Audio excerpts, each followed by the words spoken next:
जब हम विहार में आते हैं तो हमारा सबसे पहला कर्तव्य बनता है कि हम त्रिशरण पंचशील ग्रहण करें और वंदना करें।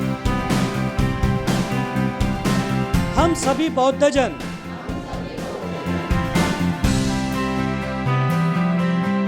अपना विहार अपनी आवाज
नमो बुद्धाय। जय भीम दर्शकों, मैं विक्रम एक बार फिर से आपका तहे दिल से स्वागत करता हूं वही कार्यक्रम जिसका नाम है अपना विहार अपनी आवाज़। दर्शकों, कोरोना काल के बाद ये विहारों का सफ़र कहीं ना कहीं अधूरा सा रह गया था, कहीं ना कहीं रुक सा गया था, लेकिन अब फिर एक नए सिरे से अपना विहार अपनी आवाज़ हम शुरू कर रहे हैं आप लोगों के ही सहयोग से। और इसकी शुरुआत हो रही है, आप देख सकते हैं, महामहिंद इंटरनेशनल धम्मदूत सोसाइटी और संघमित्रा वंदना संघ महिंद बुद्ध विहार जो कि उल्लासनगर ज़िला ठाणे में आता है, इसी महिंद बुद्ध विहार में हम आज मौजूद हैं। बाकायदा आवाज़ इंडिया टीवी के हमारे अपना विहार अपनी आवाज़ इस कार्यक्रम के स्वागत के लिए पूज्य भंते जी द्वारा और उपासक उपासिकाओं द्वारा ये विशेष फलक भी लगाया गया है। और आज यानी कि 30 तारीख को हम ये कार्यक्रम शूट कर रहे हैं और आज जब आप देख रहे हैं तो ये शायद 10 जून तारीख है, जो हमने पहले ही इन्हें दे दी थी कि 10 जून को ये टेलीकास्ट होगा। तो दर्शकों, क्या खास है इस विहार में, आइए जानने के लिए शुरू करते आज का अपना विहार अपनी आवाज़ का ये नया सफ़र।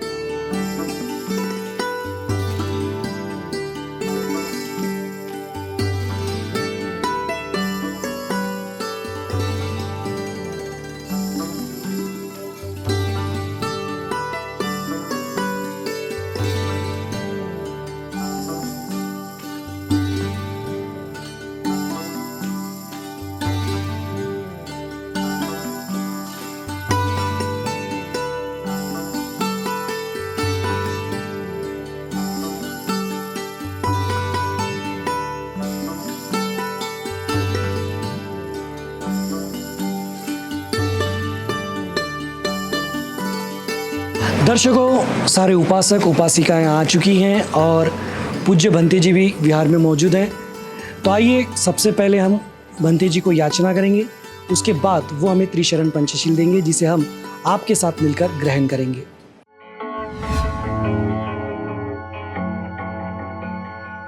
नमो तस्से भगवतो अरहतो सम्मा संबुद्धस्से।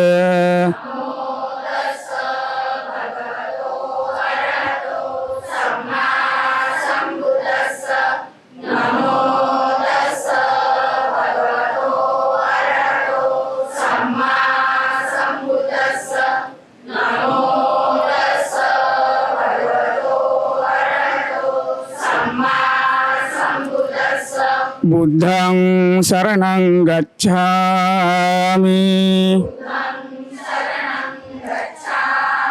धम्मं शरणं गच्छामि,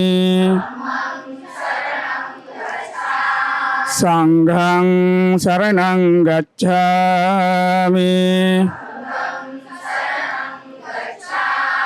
द्वितीयंपि बुद्धं शरणं गच्छामि,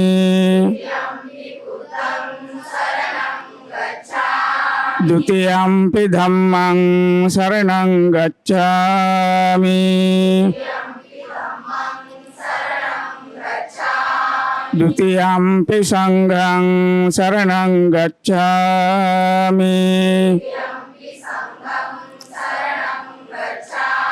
तृतीयम्पि बुद्धं शरणं गच्छामि तृतीयम्पि धम्मं शरणं गच्छामि तृतीयम्पि संघं शरणं गच्छामि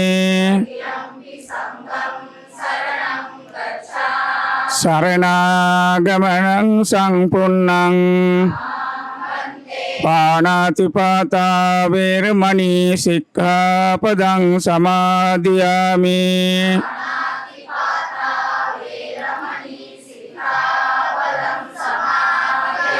अदिन्नादाना वेरमणि सिक्खापदं समादयामि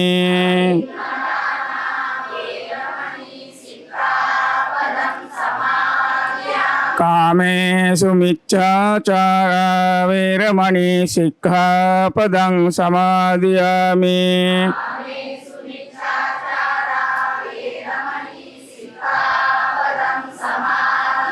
मुसावादा वेरमणि सिक्खापदं समादयामि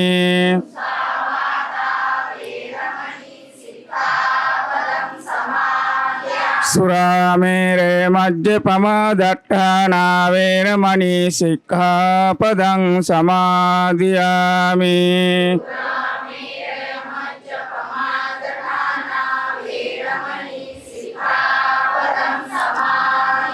तिसरणेन सद्धिं पंचशीलं धम्मं साधुकं सुरक्षितं कृत्वा अप्रमादेन सम्पादेतव्यम्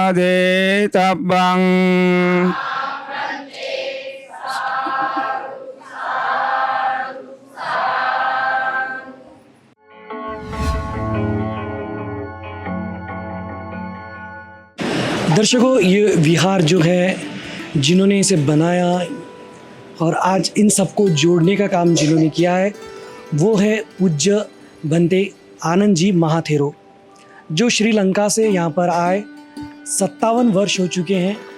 और न सिर्फ यहाँ पर आए बल्कि यहाँ की बोली भाषा को भी उन्होंने आत्मसात किया। वे हिंदी भी फ्लुएंटली बोल लेते हैं, इसके अलावा ये मराठी भी बोल लेते हैं। जी हाँ, श्रीलंका से, लेकिन ये मराठी भी बहुत अच्छी बोल लेते हैं। लेकिन फ़िलहाल में हमें इंटरव्यू हिंदी में लेंगे ताकि आपको और अच्छी तरह से जानकारी मिल सके। वंदामी भंते जी। भंते जी, थोड़ा सा अपने बारे में हमारे दर्शकों को बताएं, किस तरह से आपका यहाँ पे आगमन हुआ, किस तरह से लोगों से जुड़े और इतने वर्ष आपने यहाँ पे कार्य किया है।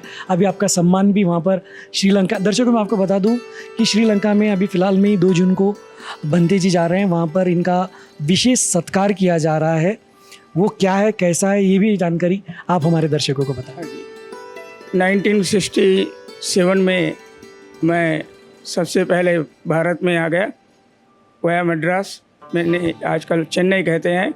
चेन्नई होते हुए हमारे प्रथम संस्था जो है कोलार गोल्डफील्ड में, मैसूर स्टेट में, तो वहाँ पहुँचा था। तो वहाँ हमारे दो बनते लोग पहले से मौजूद थे वहाँ संस्था के। तो वहाँ से होते हुए मुंबई सेंट्रल में एक विहार था, आनंद विहार। उस विहार में आके 2 दिन 3 दिन रहे। फिर वहाँ से सीधे हम भुसावल चले गए।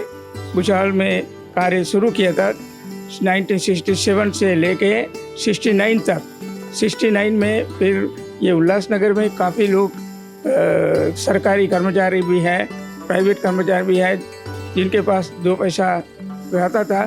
फिर उन लोगों ने हमको निमंत्रण दिया, आप उल्लासनगर में आइए। तो उल्लासनगर में आपका संस्था जो है श्रीलंका के इंटरनेशनल महामहिंद इंटरनेशनल धर्मदूत सोसाइटी, इसे आप यहाँ विस्थापन कीजिए।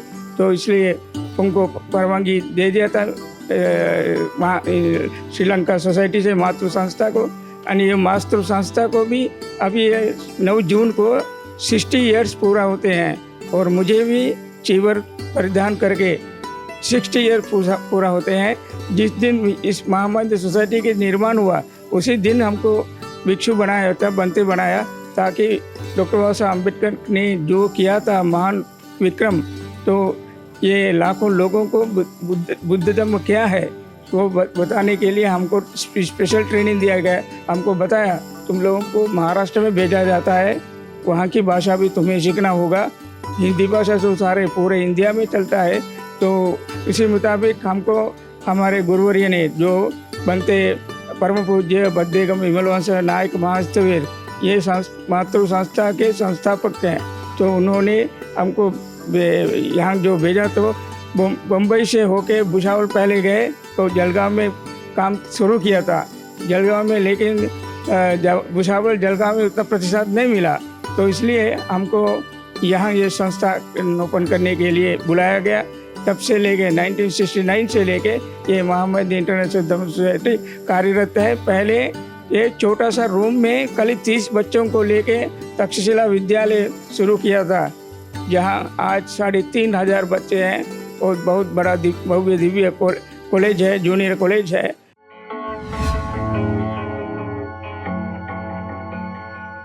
मी अंजू सिद्धार्थ शिरसाट। मी 20 वर्षापासून या विहारात येत आहे। आमच्या इथे संघमित्र वंदना संघ हा आहे। आम्ही अष्टशील उपवास ग्रहण करतो, पौर्णिमा, अमावस्या आणि 2 अष्टमी। या विहारामध्ये बालसंस्कार विधी सर्वांना पालीमध्ये शुद्ध पालीमध्ये भंतीजी आम्हाला शिकवतात आणि आम्ही ते ग्रहण करतो। इथे या विशेष म्हणजे या विहारामध्ये जे काही आहेत ते भंतेजीच आहेत, इथे पद वगैरे नाही आहे। सर्व मिळून आम्ही संघमित्र वंदना संघातील सर्व उपासक उपासिका मिळून आम्ही एकत्र होऊन कार्यक्रम करतो। वर्षावास समाप्तीमध्ये आम्ही इथे धम्मचक्र सुत्त सर्व सुत्तांचा अर्थसहित पूर्ण उल्लेख करून आम्हाला इथे भंतेजी शिकवतात आणि आम्ही ग्रहण करतो। जय भीम।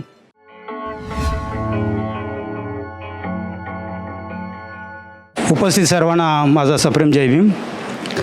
आज आपण ज्या ठिकाणी उभे आहोत ते ठिकाण म्हणजे महिंद बुद्ध विहार, आणि ह्या महिंद विहारामध्ये आमचा जो संघ आहे संघमित्रा वंदना संघ, हा संघमित्रा वंदना संघ यांची स्थापना भदंत डॉक्टर एन आनंद महाथेरो यांनी 1995 साली केली। त्याच्या अगोदर इथं हा संघ नव्हता। 1969 पासून इथे विहार सुरू आहे आणि हे महिंद विहार म्हणूनच सुरू आहे। त्यावेळेला अगदी भिक्खू निवास होतं, भिक्खू निवासाच्या वरती एक छोटीशी रूम होते, त्या ठिकाणी दर रविवारी वंदनेचा कार्यक्रम व्हायचा आणि तो कार्यक्रम होत असताना त्याच्यानंतर पुढे वाढत गेलेला हा संघ आहे। त्याची हिस्ट्री मी नाही सांगत, परंतु 1995ला या संघाची स्थापना केली। या संघाची स्थापनेपाठीमागं एकच उद्देश होता की लोकांपर्यंत धम्माचा प्रचार आणि प्रसार व्हायला पाहिजे। बंतेजी हे श्रीलंकेमधून आले होते आणि त्यांना ती बुद्धिस्ट कंट्री आहे आणि तिथे जे बौद्ध संस्कार त्यांच्यावर जे झाले होते, तर तसेच संस्कार इथल्या महाराष्ट्रीयन लोकांवरती व्हायला पाहिजे। दर्शकों, वक्त है फिलहाल में एक छोटे से ब्रेक का, लेकिन ब्रेक के उस पार जाने से पहले आज का एक सुविचार जो मैं हमेशा एक फिल्म लाइन गाता हूँ जो मुझे बहुत पसंद है। अपने लिए जिए तो क्या जिए ऐ दिल तू जी ज़माने के लिए। जिस तरह हमारे बाबा साहब जिए हैं औरों के लिए, तो हमें भी औरों के लिए जीना चाहिए, औरों के लिए भी कुछ करना चाहिए। इसी विचार के साथ बने रहे आवाज़ इंडिया टीवी के साथ। मिलते हैं ब्रेक के बाद।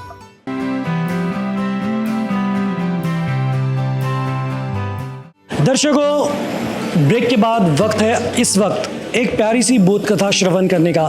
तो आज भी हम आपके लिए एक प्यारी सी बोध कथा लेकर आए हैं। उम्मीद करते हैं ये बोध कथा आपको ज़रूर पसंद आएगी। आइए श्रवण करते हैं ये बोध कथा।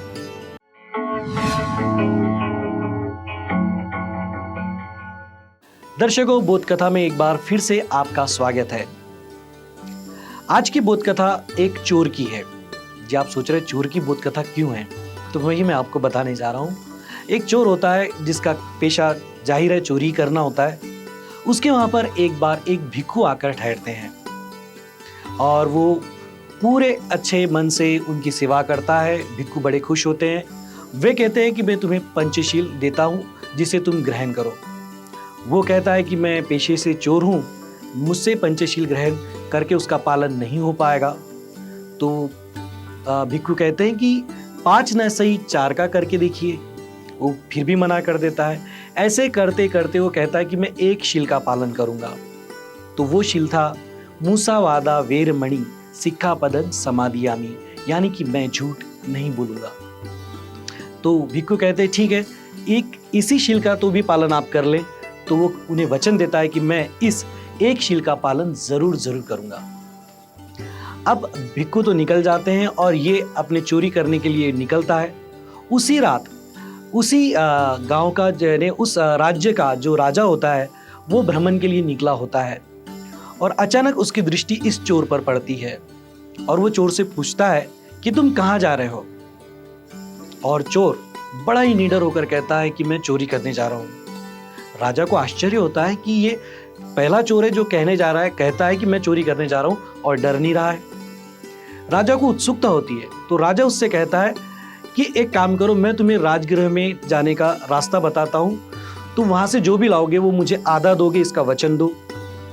तो चोर मान जाता है और जब वो राजघराने में पहुंचता है वहां पर जो खजाना रखा होता है उसमें 3 बेशकीमती हीरे होते हैं। ये चोर तीनों हीरे लेता है, लेकिन उसे याद आता है कि मुझे आधा उनको देना है जिससे मेरी बात हुई, वो उनसे अनभिज्ञ था कि वो राजा है। तो वो एक हीरा वहीं रख देता है और 2 हीरे ले लेता है और आकर एक हीरा राजा को देता है। कहता है कि मैंने 2 हीरे चुराए थे और एक हीरा ये मैं तुम्हें देता हूँ और एक हीरा मैं रखता हूँ। राजा उनसे पूछता है कि तुम रहते कहाँ हो, तो वो भी सच कह देता है कि मैं यहाँ रहता हूँ। दूसरे दिन राजा अपने सैनिकों को भेजकर उसे गिरफ्तार करवा लेता है और जब ये लोग सैनिक वहाँ पर जाते हैं राजगृह में और देखते हैं कि चोरी कितनी हुई है, तो उन्हें एक हीरा नजर आता है और सेनापति के मन में लालच जाग जाता है। वो सोचता है हीरे 2 थे या 3, राजा को क्या पता चल रहा है कि किसने चोरी की है, कह दूंगा कि चोर ने 3 चोरे हैं और वो तीसरा हीरा वो सेनापति चुरा लेता है और राजा से कहता है कि 3 हीरे चोरी हुए हैं। राजा को आश्चर्य होता है कि जो चोर मुझसे सच कह रहा था कि मैं चोरी करने जा रहा हूं और मुझे एक हीरा भी दिया, उसने मुझसे झूठ क्यों कहा। उसने 3 हीरे चोरी किए तो 2 ही का मुझे क्यों बताया। इसी उत्सुकता के वश वो उसे गिरफ्तार करने के लिए भेज देता है और राजा के सैनिक उसे गिरफ्तार करके राजमहल में लेकर आते हैं और जब उसका सामना राजा से होता है तो आश्चर्यचकित हो जाता है कि अरे ये तो वही है जिससे मैं कल मिला था। फिर राजा भरे दरबार में उनसे पूछता है कि तुमने कितने हीरे चोरी किए थे। तो वो कहता है कि मैंने 2 हीरे चोरी किए थे, एक आपको दिया और एक मैंने रखा। और राजा जब कड़ाई से पूछताछ करता है तो उसे पता चलता है कि वो हीरा उस चोर ने नहीं बल्कि सेनापति ने चोरी किया था और राजा उसे कड़ा दंड देते हैं और जो चोर जिसने सच कहा था उसे उस राज्य का सेनापति बना देते हैं। तो वो चोर सोचता है कि मैंने एक शील का पालन किया है तो मुझे इतनी खुशी मिली, इतना सम्मान मिला, और अगर मैं 5 शील का पालन करूं तो मुझे कितना सम्मान और कितनी खुशी और कितना सुकून मिलेगा। तो दर्शकों, हम यही कहेंगे कि आप भी पूरे 5 शील का पालन करें और इसी तरह आपको भी खुशियां मिले, यही मंगल कामनाएं। फिर मिलेंगे अगली बोध कथा में। तो दर्शकों, ये थी आज की बोध कथा। अगर आपके पास भी इस तरह की बोध कथा या सुविचार है तो इस नीचे दिए गए नंबर पे आप हमसे वो सारा मटेरियल हमें भेजिए। अगर हमें वो कथा अच्छी लगती है, अच्छे विचार अच्छे लगते हैं तो इस कार्यक्रम में हम आपके नाम के साथ उसे ज़रूर प्रसारित करेंगे। और जब भी आप हमें भेजें तो अपना नाम पता ज़रूर लिख कर भेजें। वक्त है आगे बढ़ने का, आइए बढ़ते हैं आगे। दर्शकों, वक्त हो गया है सवाल जवाब का और हमेशा की तरह आज भी ये जो कारवां फिर से शुरू हुआ है, कोरोना के बाद फिर से विहारों का सिलसिला हम शुरू कर चुके हैं और आज इस सिलसिले में पहली बार नए सवालों के साथ, नए जवाबों के साथ हम यहाँ पर है। कुछ पुराने सवाल भी हम लेंगे, देखना यह है कि कितने जवाब आते हैं। तो आइए शुरू करते हैं। क्या कहा, इनसे पूछ लो, आप सब तैयार हैं? तैयार हैं? आप प्लीज थोड़ा दिखा दें इनको। दर्शकों, इस बार हमारे पास जो कैमरा पर्सन है सतशील जी है, जो यहाँ के प्रतिनिधि है मुंबई के, वो हमारे को साथ दे रहे हैं। तैयार है ना? हाँ, चलिए।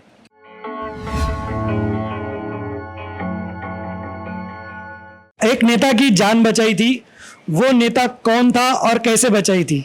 सबसे पहले हाथ आपने ऊपर किया, आ जाइए। हाथ सिर्फ जल्दी ऊपर कीजिए, 4-5 लोगों ने हाथ ऊपर किया है। सबसे पहले इन्होंने किया है। जय भीम। जय भीम। आपका परिचय दें। मधुमाला सुनील उमरे। जी बताएं, कौन से नेता की जान बचाई? महात्मा गांधी। मैं गांधी जी बोलता हूँ उनको, महात्मा मैं नहीं बोलता हूँ। नहीं कोई दिक्कत नहीं, आप अपने विचार है। मेरी नज़र में महात्मा सिर्फ महात्मा ज्योतिबा फुले थे। सूर्य हमारे जो है महात्मा ज्योतिबा फुले वही है, बाकी कथाकथित है। ये मेरी व्यक्तिगत राय है। चलिए, गांधी जी की जान बचाई थी, कैसे बचाई थी थोड़ा बताएंगे? हाँ, पुणे करार में। पुणे करार। जी हाँ, जोरदार तालियां इनके लिए। पुणे करार कर हमारे बाबा साहब ने गांधी जी की जान बचाई थी। चलिए अगला सवाल, सूर्य पुत्र किन्हें कहा जाता है, उनका असली नाम क्या है? पुरुषों में मौका देते, आ जाइए साहब। जय भीम सर। जय भीम जय भीम. अपना परिचय दें। माझं नाव दादासाहेब विवा दुपटे. मी एक उपासक आहे. जी रेग्युलर विहारात येणारा सूर्यपुत्र यशवंत डॉक्टर बाबासाहेब आंबेडकर सबकाळ, यही नाम है उनका. बिल्कुल, बाबा साहब के पुत्र हैं, उनका ही नाम है। यशवंत राव जी जो है उनको सूर्य पुत्र कहा जाता है, और सूर्य हमारे बाबा साहब है और उनके वो पुत्र है, इसलिए उन्हें सूर्य पुत्र है। बहुत बहुत धन्यवाद आपका। एक बार फिर से जोरदार तालियां इनके लिए। तैयार रहिए हाथ ऊपर करने के लिए, फास्ट करना है। बहुत आसान सा सवाल है। महाकारुणिक तथागत भगवान गौतम बुद्ध, इनके प्रिय शिष्य का नाम क्या था? आ जाइए, सबसे बहुत देर से हाथ ऊपर कर रहे हैं। उन्होंने 3-4 बार हर इसमें हाथ ऊपर किया, मौका नहीं मिला। अपना परिचय दे पहले। अंजू सिद्धार्थ सिरसाट। निर्भय निक्कम। बताओ बेटा क्या जवाब है? भिक्षु आनंद। भिक्षु आनंद बिल्कुल सही जवाब है। आनंद। मुझे लगा था कि ये दोनों ने हाथ ऊपर किए हैं तो शायद ये जवाब देंगे, लेकिन मैं आपको बता दूं कि इन्होंने जो जवाब दिया है वो गलत हो गया है। ऐसा मैं नहीं कहूंगा, बिल्कुल सही जवाब है। जोरदार तालियां। यानी हमारी पीढ़ी को तो पता है, लेकिन आने वाली पीढ़ी को भी पता है, ये बहुत अच्छी बात है। और इसी तरह के संस्कार विहारों में होते हैं दर्शकों, इसीलिए ये कार्यक्रम अपना विहार अपनी आवाज लगातार पिछले कई वर्षों से चल रहा है। चलिए बढ़ते हैं अगले सवाल की ओर।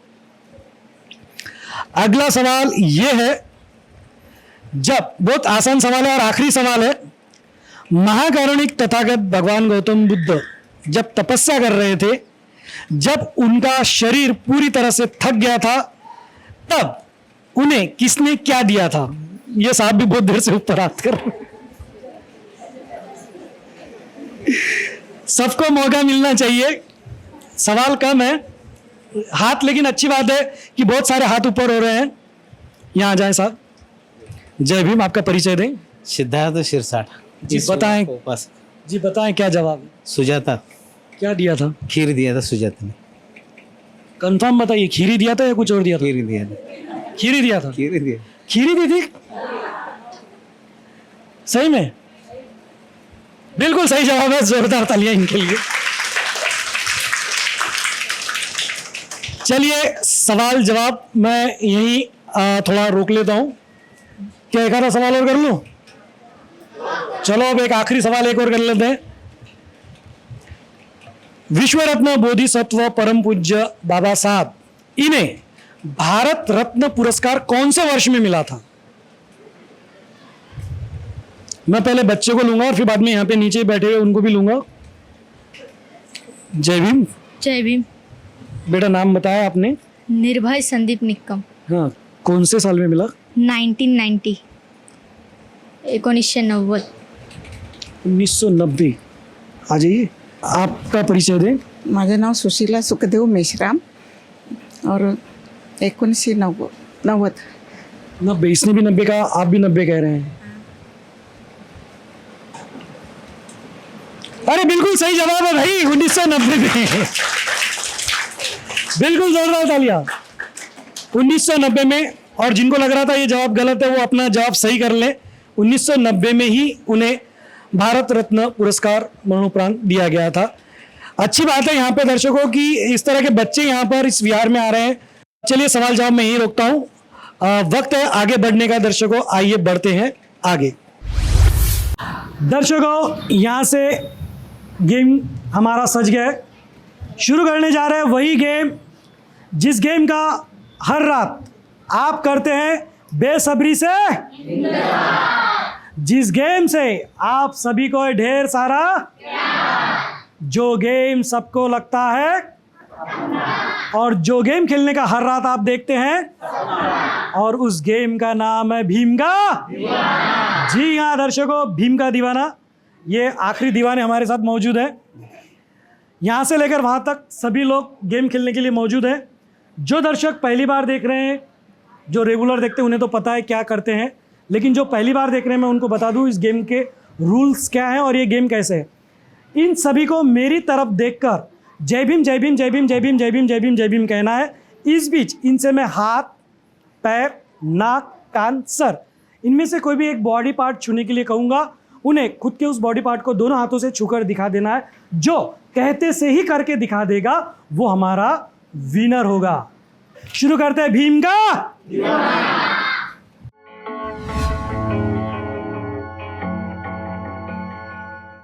रेडी? ओके, आपका समय शुरू होता है अब। पकड़िए पैर बोला और सबने सर पकड़ा है।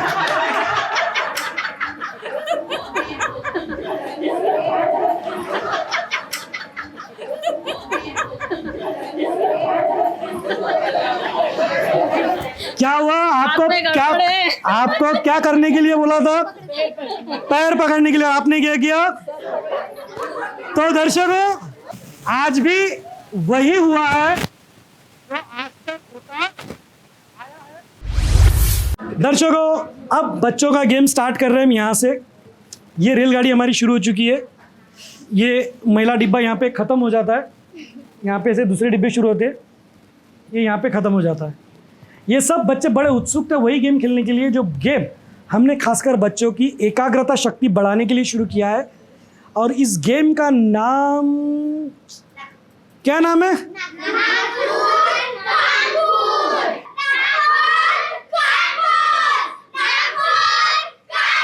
बस बस बस बस, मुझे हमेशा की तरह याद आ गया है। गेम का नाम है नागपुर। हाँ, ये गेम कैसा है ये मैं नहीं भूलता, नाम भले भूल जाऊं। ये गेम कैसे मैं आपको बता दूं, बड़ा ही आसान है दर्शकों। बस इनको ऐसे करना है, फिर ऐसे करना है, फिर ऐसे करना है, फिर ऐसे करना, और यही चीज इंस्टेंटली करनी है। अब देखना ये कि हमारे बच्चे कैसे कर लेते हैं। तो आइए शुरू करते हैं। Nagpur, okay, start. जल्दी जल्दी जल्दी जल्दी जल्दी जल्दी जल्दी जल्दी। यहाँ से जल्दी जल्दी। ये क्या है? डिजाइन निकाल रहे हैं क्या है? पेट्रोल खत्म हो गया। ये देखो,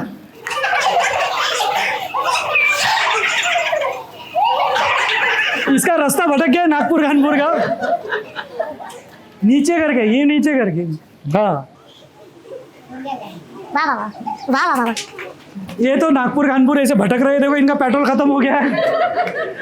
तो दर्शकों, इनको इन्हीं के हाल पर छोड़ते हैं। वक्त आगे बढ़ने का, आइए बढ़ते हैं आगे।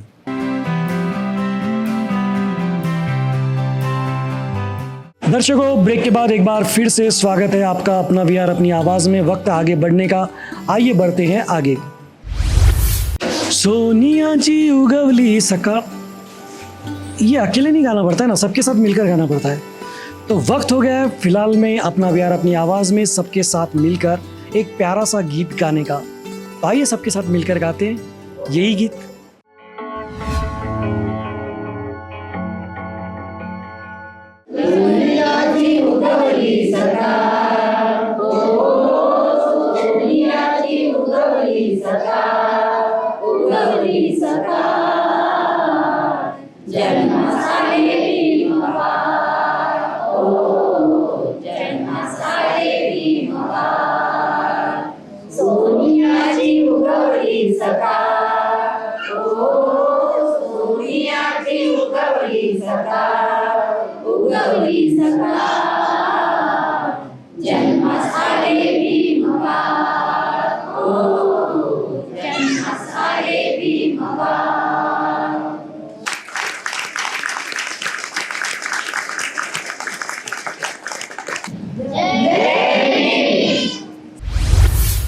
दर्शकों, वक्त हो गया है वही सामूहिक शपथ लेने का जो हर विहार में हम लेते आए हैं। आप भी हमारे साथ मिलकर ये शपथ जरूर लें। शपथ लेने के लिए सभी अपना हाथ इस तरह आगे करें और मैं जो कहता हूं मेरे साथ दोहराएं।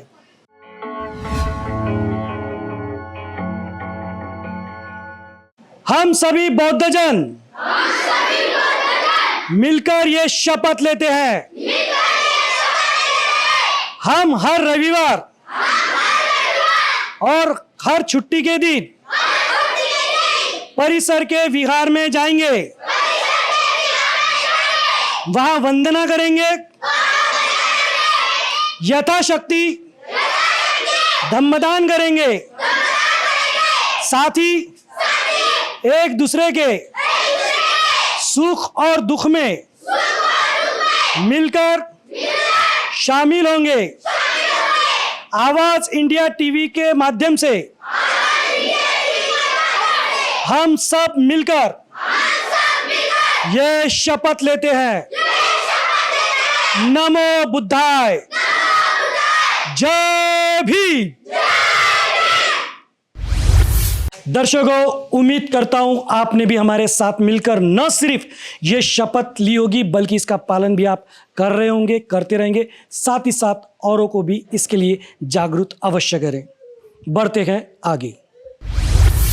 दर्शकों, अगर आपको लगता है कि आवाज़ इंडिया टीवी चैनल इसी तरह धम्म का प्रचार प्रसार करता रहे, आगे बढ़ता रहे, तो आपको बस सिर्फ इतना करना है कि अपने घर परिवार, रिश्तेदारों में होने वाले जन्म दिवस, शादी की सालगिरह, स्मृति दिन या अन्य किसी भी प्रकार के प्रसंग का, प्रतिष्ठान का कोई भी एक विज्ञापन कम से कम वर्ष में एक बार तो भी अपन आवाज़ इंडिया टीवी चैनल पर देना चाहिए।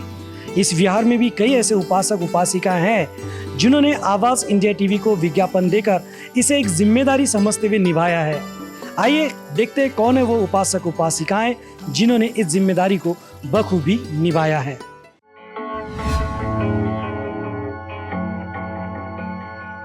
आवाज इंडिया टीवी को ऐड देकर हमने जिम्मेदारी निभाई। क्या आपने निभाई? आवाज इंडिया टीवी को ऐड देकर हमने जिम्मेदारी निभाई। अब आपकी बारी है। आवाज इंडिया टीव्हीला जाहिरात देऊन मी माझं कर्तव्य केलं, आता तुमची बारी। आवाज इंडिया टीव्हीला जाहिरात देऊन आम्ही आमचे कर्तव्य केले, तुम्ही कधी करता? आवाज इंडिया टीव्हीला जाहिरात देऊन मी माझं कर्तव्य केलं, आता तुम्ही पण करा। आवाज इंडिया टीवी को ऐड देकर मैंने जिम्मेदारी निभाई, आपने निभाई? आवाज इंडिया टीव्हीला जाहिरात देऊन आम्ही कधी करता? आवाज इंडिया टीवी को ऐड देकर हमने जिम्मेदारी निभाई। अब आपकी बारी। आवाज इंडिया टीव्हीला जाहिरात देऊन आम्ही आमचं कर्तव्य केलं, आता तुम्ही पण द्या। आवाज इंडिया टीवी को ऐड देकर मैंने जिम्मेदारी निभाई, आप कब निभा रहे? आवाज इंडिया टीव्हीला जाहिरात देऊन मी माझे कर्तव्य निभावले, आता तुम्ही पण करा। आवाज इंडिया टीवी को ऐड देकर मैंने जिम्मेदारी निभाई, अब आपकी बारी।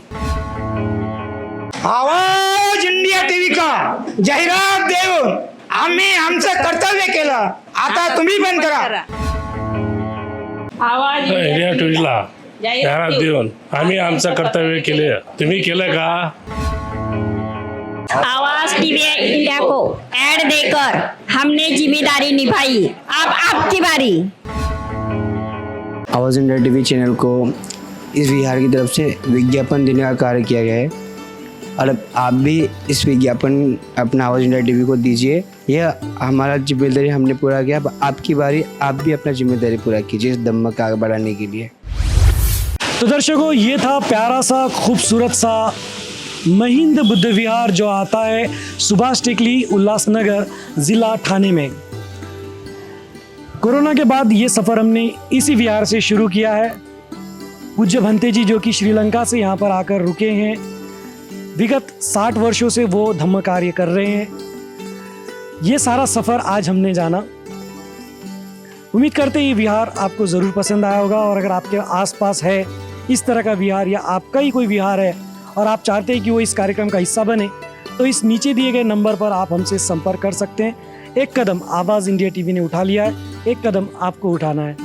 तो फिर मिलेंगे नए विहार के साथ, तब तक आप बने रहे आवाज़ इंडिया टीवी के साथ और देखते रहे आपका मनपसंद कार्यक्रम अपना विहार अपनी आवाज़।